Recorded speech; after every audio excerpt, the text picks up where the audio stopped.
Bienvenue sur Africa 24 pour cette nouvelle édition de l'Africa Tonight. Au sommaire de l'actualité en République démocratique du Congo, la candidature à la présidentielle de Moïse Katumbi est de plus en plus menacée. Une information judiciaire sur sa nationalité aurait été ouverte. L'opposant au président Joseph Kabila est accusé d'usurpation d'identité congolaise. Abiy Ahmed, source d'espoir pour le peuple éthiopien. Il a été élu nouveau Premier ministre par la coalition au pouvoir ce 27 mars. Il a obtenu 60% des votes du Conseil du Front démocratique révolutionnaire du peuple éthiopien. Plusieurs défis attendent le futur homme fort. Et puis au Zimbabwe, la crise au sein de l'éducation persiste. Les enseignants dénoncent les mauvaises conditions de travail et l'insuffisance des salaires. La controverse autour de la nationalité de Moïse Katumbi prend une tournure judiciaire. Le procureur de la République a annoncé ce 27 mars avoir ouvert une information judiciaire pour usurpation de nationalité contre l'opposant du président Joseph Kabila. Les précisions de Graziella Tchakounté. Moïse Katumbi est-il congolais? La question cristallise le débat politique en République démocratique du Congo. Et pour cause, le procureur général de la République a annoncé avoir ouvert une information judiciaire pour faux et usage de faux en rapport avec la nationalité de l'ancien gouverneur du Katanga, un revirement aux allures de complot politique, selon ses partisans. Si réellement le procureur veut être juste et non injuste, il doit d'abord commencer par interpeller Sami Badibanga, qui a été nommé Premier ministre alors qu'il a menti. Et jusqu'aujourd'hui où nous parlons, il continue à être citoyen belge.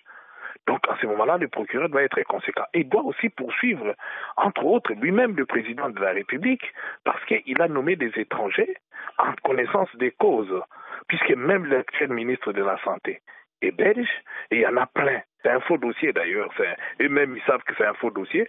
Rien n'est moins sûr, car si la question peut paraître anecdotique dans d'autres pays, elle soulève un problème majeur au regard de la Constitution de 2006 qui interdit expressément dans son article 10 la binationalité.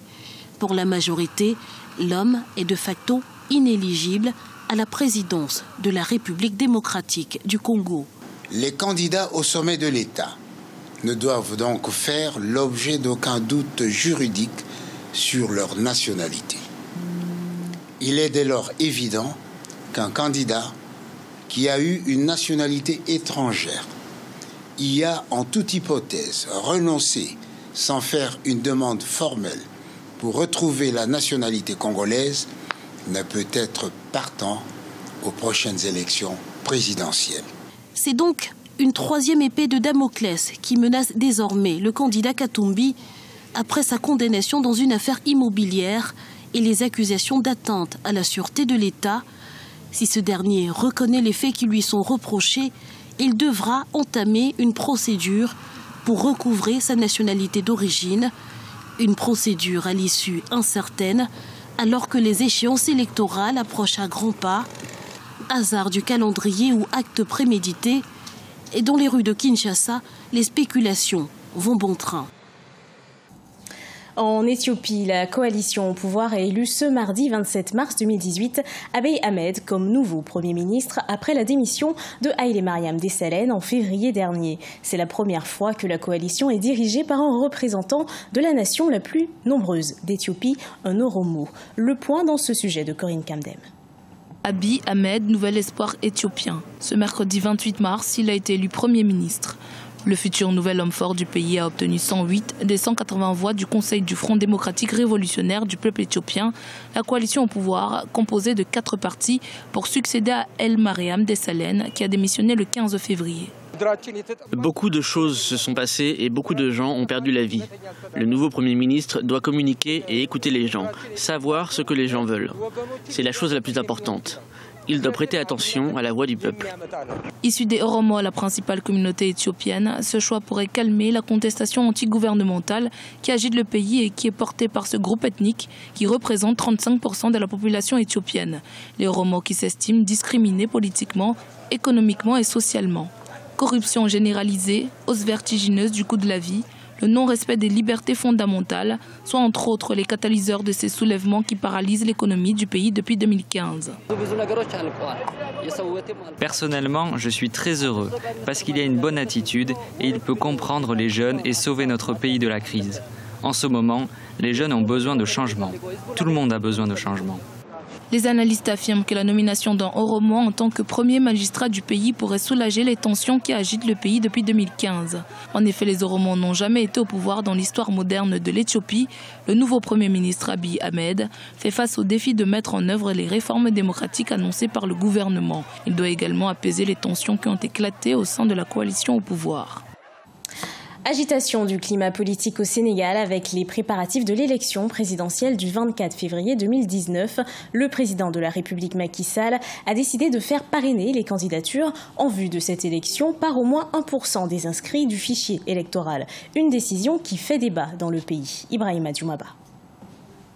Le processus électoral fait débat au Sénégal. Pour cause, le président Macky Sall envisage de faire parrainer les candidatures à l'élection présidentielle par au moins 1% des inscrits du fichier électoral. Selon les partis d'opposition, cette mesure, si elle est adoptée, serait une violation de la Constitution et de la loi électorale. Le ministre de la Justice est monté au créneau pour défendre l'idée du chef de l'État. Selon lui, le parrainage électoral n'est pas une nouveauté au Sénégal.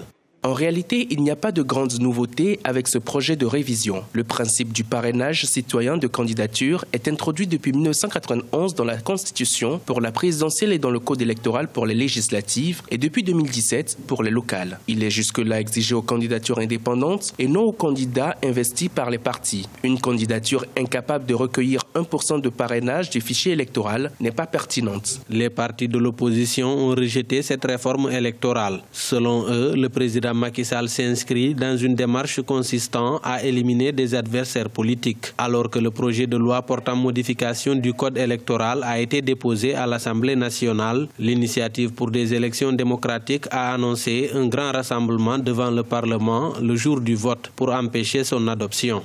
Cette décision est unilatérale car elle ne concerne que la mouvance présidentielle et quelques partis qui jouent le rôle de caisse de résonance du pouvoir au sein de l'opposition. L'opposition significative s'est démarquée totalement de discussions, des débats et n'a donné aucune caution de nature à créer un consensus autour de cette mesure-là. Alors qu'au Sénégal, on est habitué depuis le régime de Diouf à élaborer des règles électorales consensuelles, ce qui nous a permis d'avoir deux alternances en 2000, en 2012, dans la paix et dans la concorde, sans effusion de sang ni violence particulière. Si on doit revoir le code pour rationaliser les partis politiques, c'est une bonne chose, mais ce n'est pas clair, parce que c'est pas le pouvoir qui doit fixer les règles du jeu comme ça. Si le parrainage électoral est adopté dans les prochaines semaines, les candidats à la présidence du Sénégal devront recueillir au moins 70 000 signatures pour pouvoir participer au scrutin présidentiel du 24 février 2019. Selon le ministre de la Justice, un dispositif sera prévu dans le code électoral pour que tous les candidats à la candidature soient représentés dans l'instance chargée de la vérification des parrainages. Au Zimbabwe, la crise persiste dans le secteur de l'éducation. Les enseignants ont manifesté ce 27 mars contre le niveau des salaires et les mauvaises conditions de travail. Les grèves des enseignants sont fréquentes dans le pays depuis 2008. Solène Duplessis.